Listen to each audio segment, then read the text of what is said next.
आज हिरलगे गावात राष्ट्रवादी काँग्रेसचे उमेदवारांचा प्रचार तर रेकॉर्ड बेक्सवा पार पडली. अख्खेच्या अख्खे गाव या सभेसाठी उपस्थित होते. म्हटल्यास काही वावगे ठरणार नाही.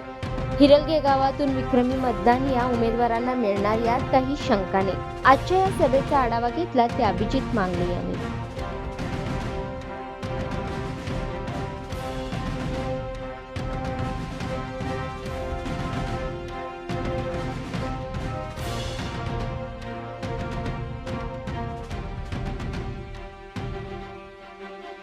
इथं बसलेली सगळी व्यासपीठावरील सगळी मंडळी, या मतदारसंघातल्या 7 गावातले सगळे प्रमुख, या मतदारसंघातले 7च्या 7 सरपंच घेऊन प्रवेश करणारा मी होतो.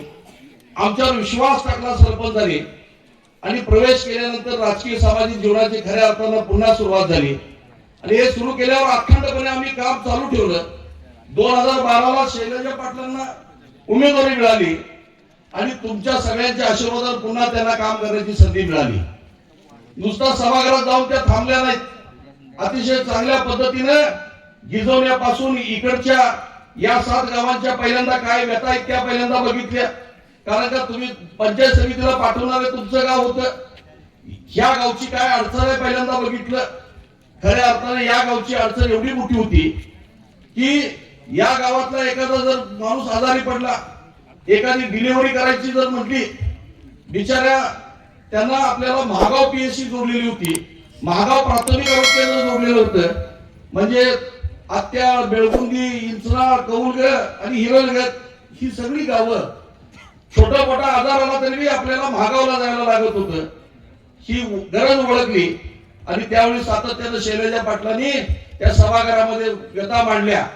अनेक वेळा सांगितलं की आमच्या माता भगिनी वयोवृद्ध लोकांना तिथे छोट्या मोठ्या आजाराला तिकडे जावं लागतंय आणि ती व्यथा दूर करायची झाली तर प्राथमिक आरोग्य केंद्र आमच्या या 7 गावामध्ये झालं पाहिजे, अशा पद्धतीची भूमिका तिथं मांडली गेली.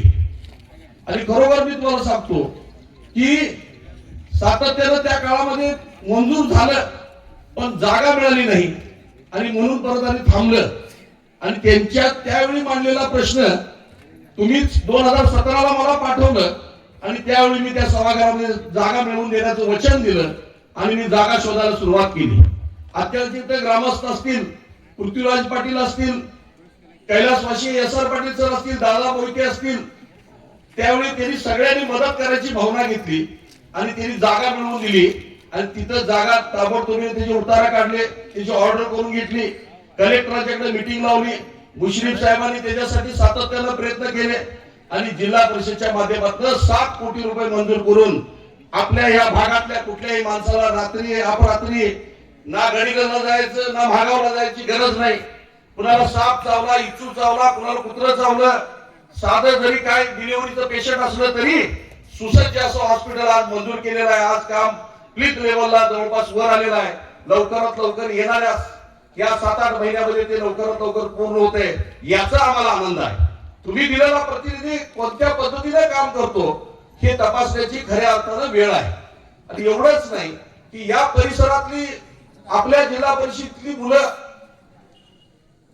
ज्यांची इच्छा आहे, आर्मी मध्ये जायची इच्छा आहे, BSF मध्ये जायची इच्छा आहे, CRP मध्ये जायची इच्छा आहे, नेव्ही मध्ये जायची इच्छा आहे, त्या मुलांसाठी सातत्यानं आम्ही विचार करत होतो की आम्हाला एखादं मोठं ग्राउंड मिळावं, या मुलांना प्रॅक्टिस करण्याकरता 400 मीटरचा ट्रॅक मिळावा. गडिंग्लजकरांची एक पूर्वीपासून सगळ्यात आवडता खेळ जर म्हटलं तर आपण फुटबॉल, तर फुटबॉल सुद्धा मुलं आपल्या बरीचशी खेळणार आहेत, तर त्यांना फुटबॉलचं ग्राउंड उपलब्ध व्हावं याच्याकरता जिल्हा परिषदच्या माध्यमातून मी त्यावेळी जागा शोधायला सुरुवात केली. आणि गडिंग्लज युनायटेड फुटबॉल असोसिएशनच्या माध्यमातून मी तिथं पदाधिकारी आहे, तिथं आम्ही शोध घेतला आणि वडरगे रस्त्याला आपल्या बेलबागच्या शेजारी जिथं सागवानची झाडं, निलगिरीची झाडं, मोठा असं एक शेती शाळा म्हणून जागा MR स्कूलची आपली होती जिल्हा परिषदची, त्या जागेचा उतारा काढला. मुश्रीफ साहेबांना नेऊन दाखवलं. मुश्रीफ साहेबांनी ताबडतोब कलेक्टरांच्या मीटिंग लावली आणि कलेक्टरने सांगितलं की तुम्ही आता जनरल बॉडीचा आणि स्टँडिंगचा ठराव आणा जिल्हा परिषदचा. आणि तो ठराव आम्ही आणला.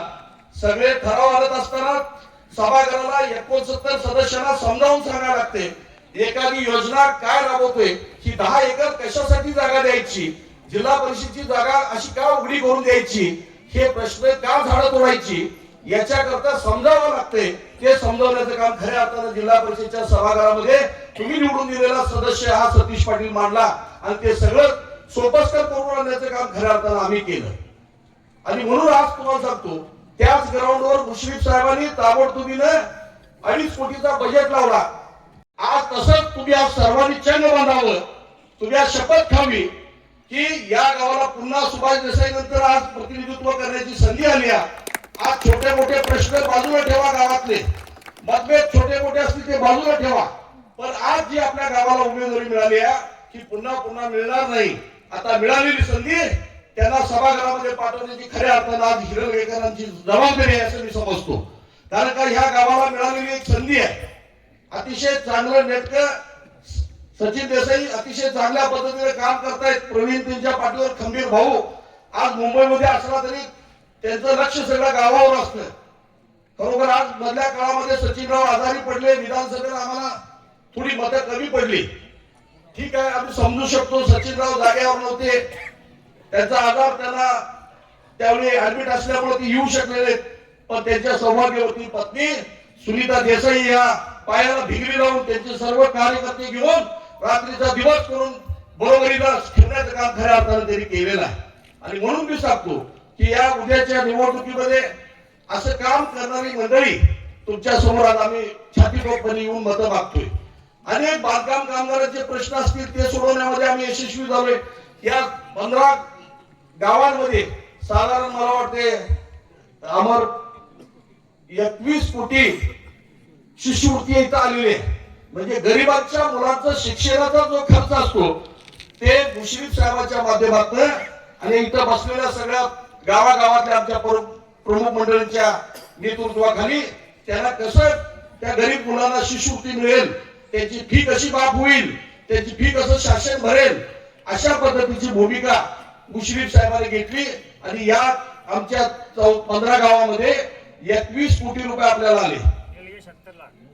हिरण्यात 70 लाख आले म्हणून तर सरपंच सांगतायत. म्हणजे बघा किती गरीब मुलांना पैसे आले, याचं खऱ्या अर्थानं आपण आत्मचिंतन केलं पाहिजे. आणि म्हणून मी सांगतो की एखादा ऑपरेशन असू देत, एखादा संकट काळ असू देत, हे सगळं अनेक काम करण्यामध्ये आम्ही यशस्वी झालोय. एवढंच नाही की जिल्हा परिषद मध्ये ज्यावेळी तुमच्या सगळ्यांच्या आशीर्वादाने उपाध्यक्ष झालो, कोरोनाचा काळ होता, मला आठवत आहे की त्या काळामध्ये रेम्युनिशन इंजेक्शन दिल्याशिवाय पेशंट बरा होत नव्हता. रेम्युनिशन इंजेक्शनची प्राइस होती त्यावेळी मला वाटते 5 ते 6 हजार रुपये किंमत होती. ते बाजारामध्ये कुठल्या मेडिकल मध्ये मिळत नव्हतं. त्यावेळी ब्लॅक न त्याची किंमत होती. कोण 15,000ला विकायचा, कोण 20,000ला विकायचा. एवढे पैसे घालून सुद्धा मिळत नव्हतं. ही सगळी व्यथा खूप मोठी होती. त्यावेळी मला आठवतंय, त्यावेळी आम्ही एक निर्णय घेतला. जिल्हा परिषदचा उपाध्यक्ष म्हणून मी मीटिंग लावली. सन्माननीय सर्व सभापती खात्याचे सगळ्यांना एकत्र केलं. बजरंग तात्या अध्यक्ष होते. आम्ही सांगितलं 1 वर्ष रस्ता आणि गटार नाही करायची, पण आलेलं संकट, या संकटामध्ये जो माणूस आमचा जो जिल्ह्यातला एक माणूस आहे, जो गरीब माणूस आहे, त्या माणसाला वाचवण्याचं काम खऱ्या अर्थानं आपण करायचं आहे. आणि त्याच्यासाठी 1ही रुपये न घेता रेम्युनिशन इंजेक्शन हे मोफत द्यायचं, असा राज्यातला सगळ्यात पहिला निर्णय कोल्हापूर जिल्ह्यात आम्ही घेतला. त्यावेळी तत्कालीन आमचे नेते शरद पवार साहेबांनी मुश्रीफ साहेबांना फोन लावून विचारलं, अहो हे कोल्हापूर जिल्ह्यामध्ये तुम्ही वाटताय मोफत, तर इतर जिल्ह्यात काय वाटू शकत नाही असं विचारतायत लोक.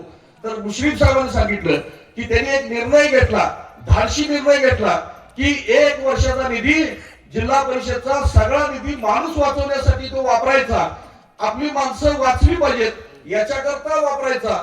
हे ज्यावेळी निर्णय घेतला त्यावेळी शरद पवार साहेबांना सुद्धा अजब वाटलं की हा एवढा मोठा निर्णय घेतला म्हणून. आणि खरोखर तुम्हाला मी सांगतो की त्यावेळी एवढी श्रम आम्ही केली की रात्री 9-9 वाजेपर्यंत आम्ही रेम्युनिशन इंजेक्शन देत होतो. अनेक लोकांना वाचवण्यामध्ये आम्ही यशस्वी झालो.